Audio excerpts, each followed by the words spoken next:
శుక్లాంబరధరం విష్ణుం శశివర్ణం చతుర్భుజం ప్రసన్నవదనం ధ్యాయేత్ సర్వవిఘ్నోపశాంతయేత్. అగజానన పద్మార్కం గజాననమహర్నిశం అనేకదంతం భక్తానాం ఏకదంతముపాస్మహే.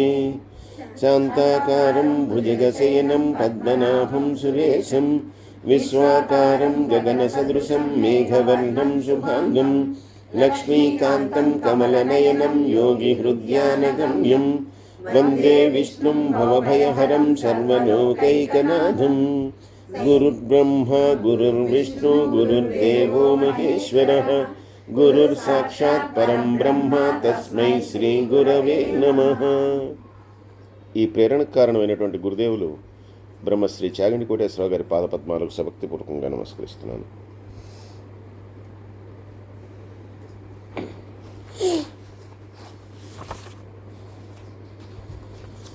ఈరోజు అధ్యాయంలో ఒక ఆసక్తికరమైనటువంటి విషయాన్ని గురించి ప్రస్తావిస్తున్నారండి.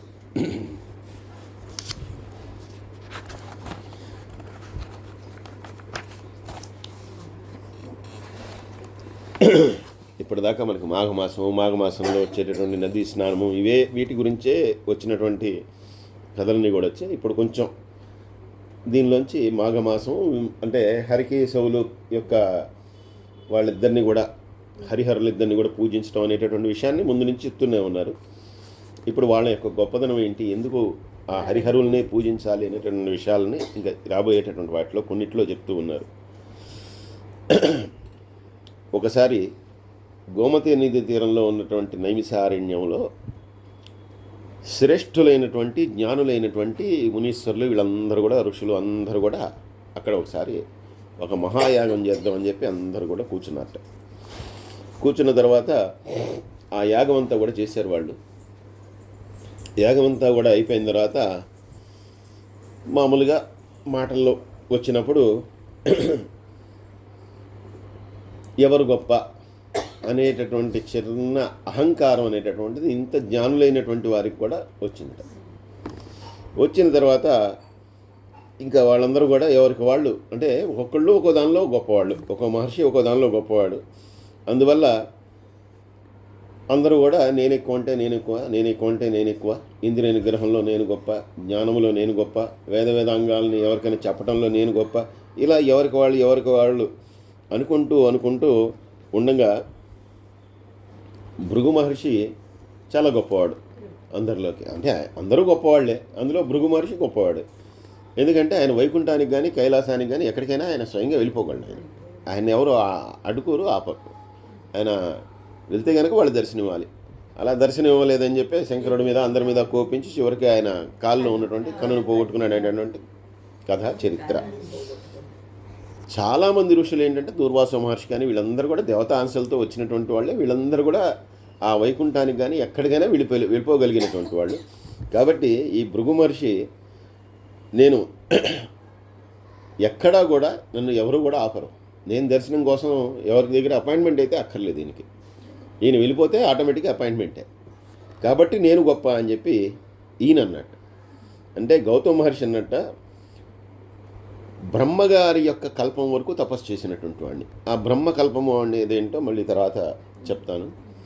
బ్రహ్మకల్పం దాకా తపస్సు చేసినటువంటి వాడిని, కాబట్టి నేను గొప్పవాడిని అని చెప్పి ఆ గౌతమ మహర్షి అన్నట్ట.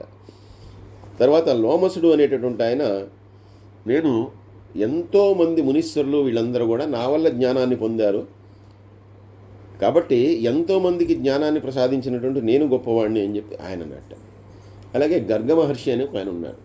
ఆయన సర్వ వేదాంగములను అన్నింటినీ కూడా అంటే అందరూ అన్నీ చదువుకుంటారు, కానీ కొంతమంది దాన్ని మళ్ళీ చక్కగా దాన్ని మళ్ళీ తిరిగి చెప్పగలిగినటువంటి ఇది ఉంటుంది. సూత మహర్షి ఉంటాడు, ఆయన చక్కగా అన్నీ చెప్పగలుగుతాడు. మిగిలిన వాళ్ళందరికీ శాస్త్రాలన్నీ తెలుసు, కానీ వాళ్ళు దాన్ని చెప్పలేరు. అందుకే వాళ్ళందరూ సూత మహర్షిని అడుగుతుంటారు ఏదైనా వాళ్ళకి కావాలంటే కనుక. ఎందుకంటే కొంతమంది చెప్పడంలో అటువంటి వాళ్ళు, కొంతమంది అందుకే లెక్చరర్లు కొంతమంది మాత్రమే అలా బాగా మనం ఇంప్రెస్ అయిపోతాం. వాళ్ళు చెప్పే పద్ధతి అలా ఉంటుంది. మిగిలిన వాళ్ళకి సబ్జెక్ట్ ఉన్నా చెప్పలేరు. కాబట్టి ఈయన అన్నట్ట నేను అలాగే ఎంతోమందిని నేను తయారు చేశాను, కాబట్టి నాతో సమానమైనటువంటి వాడు ఎవడు లేడయ్యా. అని చెప్పి ఆయన అంటే ఈ గర్గ మహర్షి అనేటువంటి వాడు వేదాంగాలన్నింటినీ కూడా ఎంతోమందికి నేర్పించాను. అంటే నా శిష్య ప్రశిష్యులందరూ కూడా తర్వాత వాళ్ళు చాలా గొప్పవాళ్ళు అయిపోయారు. కాబట్టి నేను గొప్పవాడిని అని చెప్పి ఇలా అన్నట్ట. తర్వాత మాండవ్య మహర్షి అనేటటువంటి ఆయన నేను కర్మలన్నింటినీ కూడా ఆచరిస్తూనే మహర్షి స్థాయిని చేరుకున్నటువంటి వాడిని. అంటే ఎప్పుడైతే కర్మల్ని ఆచరించేటటువంటి వాళ్ళు చాలా కొద్దిమంది ఉంటారంటే ఇప్పుడు వశిష్ఠ మహర్షి వీళ్ళందరూ కూడా గృహస్థాశ్రమంలో ఉండి అన్నీ చేస్తూ కూడా వాళ్ళు మహర్షులు అయిపోయారు. అలా ఉండేటటువంటి వాళ్ళు చాలా తక్కువ మంది ఉంటారు. కానీ అలా నేను కర్మలను ఆచరిస్తూ కూడా నేను అయ్యాను కాబట్టి నేను గొప్పవాడిని అని చెప్పి ఇలా అయ్యట. తర్వాత శంతనుడు అనేటటువంటి ఆయన నేను యోగాభ్యాసం మొదలైనటువంటివన్నీ కూడా చేసి ఎంతో గొప్పవాడిని అయ్యాను కాబట్టి యోగాభ్యాసంలో నన్ను మించినటువంటి వాడు లేడు అని చెప్పి ఆయన అన్నట్ట.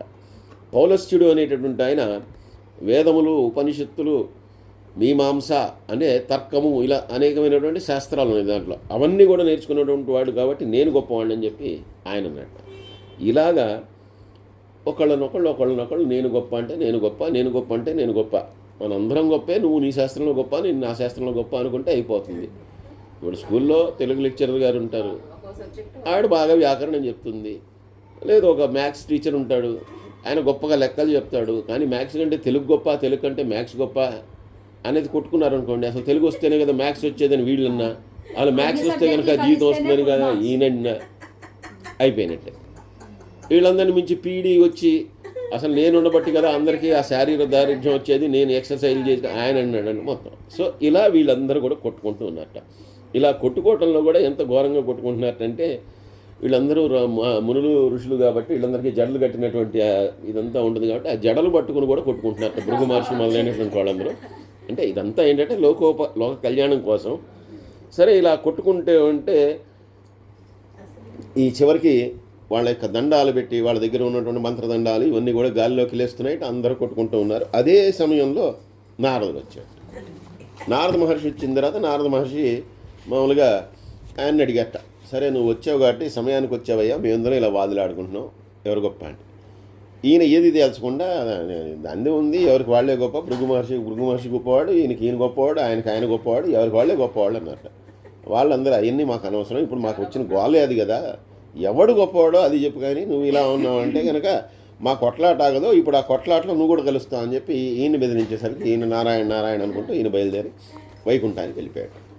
వెళ్ళిపోయి వెంటనే ఆయన ఆ విష్ణుమూర్తికి ఇదంతా కూడా చెప్పాట. కింద ఈ మునులందరూ కూడా ఇంత గోల పడుతున్నారు నైమిసారణ్యంలో, కాబట్టి ఇప్పుడు లేనిపోని ఆపదలు వస్తాయి, కాబట్టి ఎలాగోలాగా దాన్ని సద్దుమణిగేలాగా చేయాల్సింది నువ్వే, కాబట్టి నువ్వు వెళ్తే కానీ వాళ్ళు వినేటట్లేరు, ఏదో ఒకటి వెళ్ళి చేయంటే ఈయన వెంటనే సనక సనందన సనత్కుమార సజాతులందరినీ కూడా పంపించాట.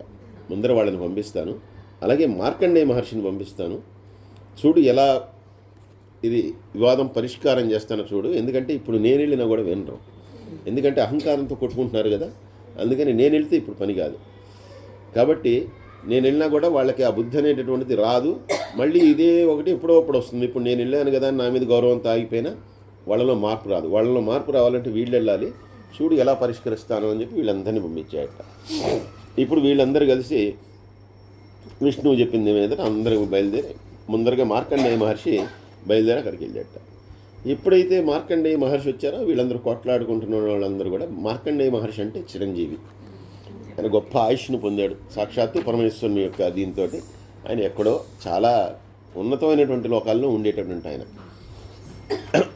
కాబట్టి ఆ మార్కండేయ మహర్షి ఎప్పుడైతే వస్తున్నాడో వెంటనే వీళ్ళందరూ కూడా తాత్కాలికంగా వాళ్ళ కొట్లాటలన్నీ కూడా ఆపేసి, సరే ఇప్పుడు పెద్ద ఆయన వచ్చాడు కదా తర్వాత చూద్దాం, మన గోల మనం తర్వాత పడదాం, లేదంటే కనుక ఆయన్ని అడిగి చూసుకుందాంలే ఏదో ఒకటి అని చెప్పి వెంటనే ఆయన వచ్చాడు కదా అని వీళ్ళు కొట్లాడుకోవటం ఆపేసి ఆయన ఎదురెళ్ళి ఆయనకి అర్ఘ్యపాద్యాదులు ఇచ్చి ఆయన యొక్క కాళ్ళు కడిగి, ఆ కాళ్ళు కడిగినటువంటి వీటిని తన యొక్క తల మీద చల్లుకొని వాళ్ళందరూ కూడా కూర్చొని ఆయన్ని కుశల ప్రశ్నలు వేస్తున్నట్ట. ఆయన కూడా కుశల ప్రశ్నలు ఉన్నారా, మీరు బాగున్నారా అని ఇలాగా మాట్లాడుకుంటూ ఉన్నట్ట. ఈ మార్కండేయ మహర్షి యొక్క గొప్పదనము ఏమిటి అంటే ఈయన అత్యధికమైనటువంటి ఆయుష్ కలిగినటువంటి వాడు, ఎంతో గొప్ప ఆయుష్ అయింది అందరికంటే కూడా. మనం ఇది శివసహస్రనామం కూడా చెప్పుకున్నాం. అంటే యుగము ఆ చతుర్యుగములన్నీ కూడా కలిస్తే కల్పములు, అటువంటి కొన్ని కల్పముల యొక్క ఆయుష్ ఆయనకు ఉంది. ఇక్కడ దాని యొక్క వివరణ ఎలా ఇస్తున్నారు దీనికి. ఈయన ఏంటంటే సప్త మహాకల్పములు ఈయన ఆయుష్, 7 మహాకల్పములు. ఆ 7 మహాకల్పములు అంటే ఎంత అనేది లెక్కేసుకోండి. మనకి 4 యుగాలు, అంటే మన కలియుగం ఇవన్నీ కూడా 4. ఈ కలియుగం అందులో 4,32,000, దీనికి డబల్ ఏమో ద్వాపర యుగం అంటే 8,64,000, దానికి డబల్ ఏమో మళ్ళీ ఆ త్రేతాయుగం శ్రీరాములు వారు జీవించినటువంటిది, మళ్ళీ దానికి డబల్ ఏమో కృతయుగం. ఇవన్నీ కలపాలి. ఇవన్నీ కలిపితే కనుక ఒక మహాయుగము. ఈ చతుర్యుగములు కలిపితే కనుక ఒక మహాయుగం. అలాంటి మహాయుగములు 1000 ఇంటూ 1000 మల్టిప్లైడ్ బై 1000 అయితే కనుక బ్రహ్మగారికి ఒక పొగలు, ఆయనకు ఒక పొగలు అవుతుంది. మళ్ళీ అటువంటివే 1000 జరిగితే కనుక మళ్ళీ ఒక రాత్రి ఆయనకి.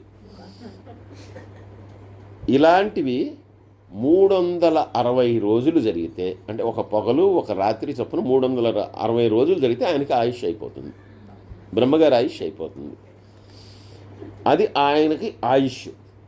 అది మహాకల్పము. అది మహాకల్పము.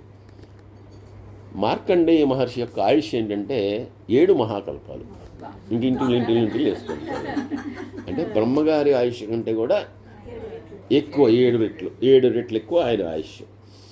కాబట్టి అంత ఆయుష్ కలిగినటువంటి వాడు కాబట్టి వీళ్ళందరూ కూడా ఆయన రాగానే కొంచెం సద్దు అడిగి సైలెంట్ కూర్చుని కుశల ప్రశ్నలు వేసుకుంటున్నారు, మాట్లాడుకుంటున్నారు. ఇందులో సనత్ కుమారుడు, అదే వాళ్ళందరూ సనక సనందన సనత్ కుమార సజాతులు, వాళ్ళ 4 పేర్లు బ్రహ్మమానస పుత్రులు. వీళ్ళందరూ కూడా ఎప్పుడు కూడా విష్ణువు దగ్గర ఉండేటటువంటి వాళ్ళు.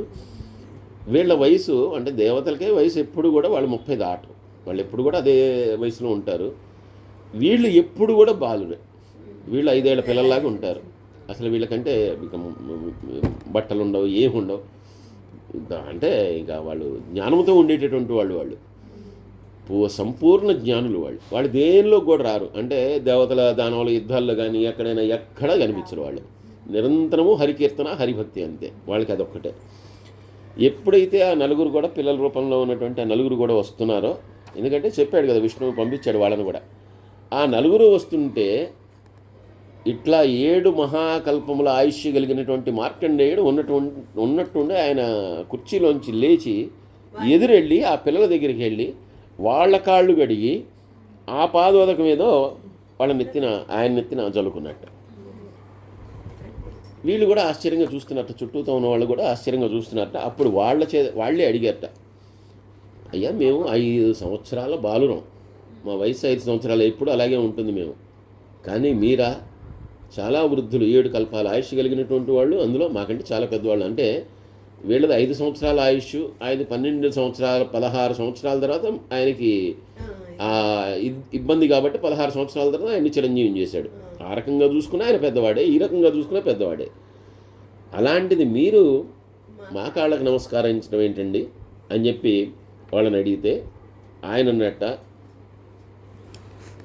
ఎంత ఆయుష్ ఉన్నా ఒక్కొక్క రోజు గడిచిపోతుంటే ఆయుష్ పోయినట్టే. నాకు 7 మహాకల్పాల ఆయుష్ ఉంది, కానీ ఒక రోజు పోయిందంటే నేను కూడా బాధపడాల్సింది, ఎందుకంటే పోయింది కదా అని, అది తగ్గిపోయింది కదా అని. కాబట్టి ఈ ఎవరికైనా సరే మనందరికీ కూడా పూర్తిగా జీవితం అనేటటువంటిది లేదు, ఏదో ఒక నియమం అనేది ఉంది. అది ఒక రోజు కావచ్చు, ఒక యుగం కావచ్చు, ఒక కల్పము కావచ్చు, ఏదైనా సరే. అయినా ఎంత ఎక్కువ కాలం బతికాము అనేటటువంటి దానివల్ల ప్రయోజనం ఏమైనా ఉందా? ఎంత ఎక్కువ శాస్త్రము చదువుకున్నాము అనేటటువంటి దానివల్ల ప్రయోజనం ఏమైనా ఉందా? ఎన్ని శాస్త్రాలను చదివాము అనేటటువంటి దానివల్ల ప్రయోజనం ఏమైనా ఉందా? ఏమీ లేదు. ఎందుకంటే ఎన్ని శాస్త్రములు చదివినా, ఎన్ని అధ్యయనములు చేసినా కూడా చివరికి కావాల్సింది ఏంటి? భగవంతుడి పట్ల భక్తి, ఆ హరి యొక్క పాద సేవ. మేము ఎన్ని చేసినా కూడా దానికి దూరంగానే ఉంటాం, మిగిలినవన్నీ చేస్తుంటాం. కానీ మీరు నిరంతరము దానిలోనే ఉంటారు. కాబట్టి నిరంతరము దానిలో ఉండేటటువంటి మీరు గొప్ప, నేను గొప్ప అంటే ఖచ్చితంగా మీరే గొప్ప. ఎందుకంటే హరి సేవనము, హరి కీర్తనం తప్పితే మరొకటి లేనే లేదు మీ ఆలోచనల్లో. మాకు మిగిలినటువంటి వ్యాపకాలు ఉన్నాయి, నాకు కానీ ఇక్కడ ఉన్నటువంటి మునులకు కానీ మిగిలినటువంటి వ్యాపకాలు ఉన్నాయి. మేము కర్మల్ని చేస్తాం, మీకు అసలు ఏ కర్మ లేదే, హరికీర్తన తప్పితే మరొక కర్మే లేదే. అందువల్ల మీరు గొప్పవాళ్ళు అవుతారయ్యా. ఎందుకంటే పుట్టినటువంటి ప్రాణి ఏదైతే ఉందో ఆ ప్రాణి కనుక హరికీర్తన చేయకపోతే ఆ ప్రాణం అనేటటువంటిది వృధా. బతికినా ఒకటే, చచ్చినా ఒకటే. వాడికి ఆయుష్ ఉండొచ్చు కాక, కానీ మళ్ళీ వాడు తిరిగి సంసార చక్రంలోకి వస్తూనే ఉంటాడు. కానీ ఎవడైతే తక్కువ ఆయుష్ కలిగినటువంటి వాడైనా జ్ఞానవంతుడై ఎవరైతే హరిని కీర్తిస్తాడో, హరి యొక్క పాదాలని ఆశ్రయిస్తాడో అటువంటి వాడు ఎప్పటికీ ముముక్షువు, వాడు గొప్పవాడు. నాకు కూడా 7 మహాకల్పాల తర్వాత అయిపోయింది కదా నా ఆయుష్, బ్రహ్మగారికి కూడా అయిపోయింది కదా. కానీ మీకు ఎప్పటికీ లేదే, మీరు ఎప్పుడూ ఆయన సేవలోనే ఉంటారు కాబట్టి మీది చాలా గొప్పయ్యా.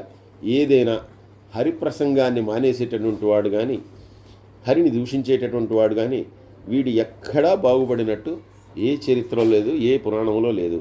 కాబట్టి మీరు చిన్నవారైనా, వయసులో చిన్నవారైనా కూడా నిరంతరము హరిభక్తిలో ఉండటం వల్ల మీరు నాకంటే వృద్ధులే. నేను వయసులో వృద్ధుడినైనా హరికథా ప్రసంగాన్ని నిరంతరం చేయను కాబట్టి నేను మీకంటే చిన్నవాడినే. కాబట్టి మీరు వయసులో కాదు, జ్ఞానములో నాకంటే చాలా గొప్పవారు, హరిభక్తిలో నాకంటే చాలా గొప్పవారు. కాబట్టే మీకు నమస్కరించాను. అందువల్ల తప్పకుండా మీరే నాకంటే పెద్దవారు, ఆ రకంగా మీరే పెద్దవారు అని చెప్పి ఆయన సమాధానం ఇచ్చేట. వెంటనే వాళ్ళు కూడా, అయ్యా మీరెంతో గొప్పవారు కాబట్టి మీరెంతో వినయ విధేయతలతో మమ్మల్ని పోగొడుతున్నారు కానీ మీకంటే గొప్పవాళ్ళని మేము కాదు. అయినా ఇంత గొప్పగా మీరు కీర్తించినటువంటి హరినే మేము కూడా కీర్తిస్తాము, ఇప్పుడు మీ ముందు కీర్తిస్తామని చెప్పి వాళ్ళందరూ కూడా కాసేపు హరిని కీర్తించిన తర్వాత ఈ సనందనాథులు వెళ్ళిపోయారట. వెనకాలే మార్కండేయ మహర్షి కూడా వెళ్ళిపోయాట. వెళ్ళిపోయిన తర్వాత అప్పటిదాకా ఇదంతా కూడా ఒక నాటకంలాగా వీళ్ళ ముందర జరిగింది. ఈ వాదులాడుకుంటున్నటువంటి ఈ మునుల ముందర, మహర్షుల ముందర జరిగింది. అప్పుడు వాళ్ళందరూ కూడా ఇది కదా జ్ఞానం అంటే, ఎక్కడ మార్కండేయ మహర్షి ఏమి ఆయన ఆయుష్, వీళ్ళలో ఒక్కడు కూడా అంటే వాళ్ళు మహాయుగాల వరకు ఉండేటటువంటి ఆయుష్, అంతకంటే లేదు ఎవరికి కూడా. మహాయుగాల వరకు ఉండేటటువంటి ఆయుష్ ఉన్నటువంటి వాళ్ళు ఉన్నారు ఇందులో. కానీ అంతకుమించి ఆయుష్ లేనటువంటి వాళ్ళం మనమేమో నేను గొప్ప అని అంటే, నేను గొప్ప అని చెప్పి ఇవన్నీ చదువుకున్నాం అని చెప్పి మనం కొట్టుకున్నాం. కానీ 7 కల్పముల ఆయుష్ కలిగినటువంటి ఆ మహానుభావుడు మార్కండేయ మహర్షి కానీ, ఆయన మళ్ళీ సనందనాథులకి ఆయన పూజించడం, నిరంతరం హరిసేవనంలో, హరికీర్తనంలో ఉంటూ ఆయన పాదాలను ఆశ్రయించేటువంటి వాళ్ళు మళ్ళీ మార్కండేయుడు గొప్పవాడు అవటం. కాబట్టి ఇదేమిటయ్యా, మనకేదో మనోవికారం కలిగింది, మన చాంచల్యం కలిగింది, బుద్ధి లేక ఇదన్నీ చేసాం కాబట్టి మనం తప్పు చేసాం అని చెప్పి వెంటనే వాళ్ళందరూ కూడా భక్తి శ్రద్ధలతో ఆ విష్ణువుని ప్రార్థించారట. వాళ్ళందరూ అక్కడే కూర్చుని ఇదంతా చూసిందంతా మళ్ళీ నారదుల వారు వెళ్ళి మళ్ళీ ఆ విష్ణువుకి, అయ్యా ఎంత గొప్పగా పరిష్కరించావయ్యా ఈ సమస్యని, నేనేదో అనుకున్నాను, నువ్వే వెళ్ళి ప్రత్యక్షమే ఏదో చెప్తావు అనుకున్నాను అంటే ఆయన అన్నట్ట, నేను వెళ్ళి ప్రత్యక్షమైనా నా మీద గౌరవంతో ఇప్పుడు కాగుతారు, కానీ తర్వాత మళ్ళీ కొట్టుకుంటారు. ఇప్పుడు వాళ్ళు దేని గురించి అయితే కొట్టుకుంటున్నారో దానికి సమాధానాన్ని చెప్పారు. వాళ్ళు ఏంటంటే అజ్ఞానంలో కొట్టుకుంటున్నారు.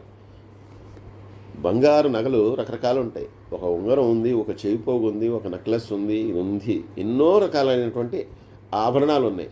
కానీ ఏ ఆభరణం గొప్పది అంటే, ఆభరణాలు దేనికది పోటీ పడి కొట్టుకుంటే, ఎందుకంటే దాన్ని తీసుకెళ్ళి మళ్ళీ మంటలో వేస్తే కనుక అన్నీ అయ్యేది ఒక పనికిరాని మొక్క అయిపోతుంది, ఆ మొక్కలోంచి వచ్చినవే.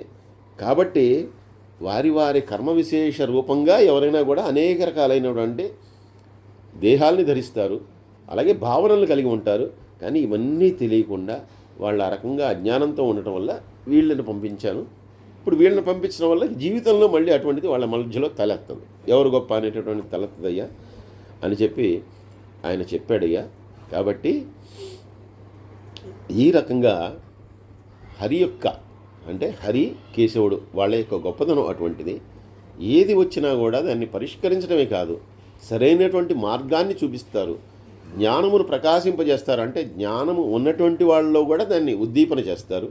అటువంటి గొప్పవాళ్ళు కాబట్టే ఆ హరిని ఈ మాఘమాసంలో, ఎందుకంటే ఆయనకి ప్రీతి కలిగేది అంటే ఎవరికి ఇష్టమైంది వాళ్ళకి చేస్తే కనుక వాళ్ళు ఇంకా ఇష్టపడతారు. కాబట్టి ఆయనకి ఇది ఇష్టం కాబట్టి ఈ మాఘమాసంలో ఆయన్ని పూజించడం కానీ, కీర్తించడం కానీ, లేదంటే ఆయనకి ఇష్టమైనటువంటి వ్రతాచరణం ఏదైనా సరే చేయటం కానీ, దానం చేయటం కానీ ఏదైనా కూడా అంత ఫలితాన్ని ఇస్తుందయ్యా అని చెప్పి కృష్ణపద మహముని ఆ జాహ్నవంకి చెప్తూ ఉన్నాడు అనేటటువంటి దాంతో ఈ అధ్యాయాన్ని ముగించారు. సర్వే జనా సుఖినో భవంతు, సమస్త లోకా సుఖినో భవంతు. స్వస్తి.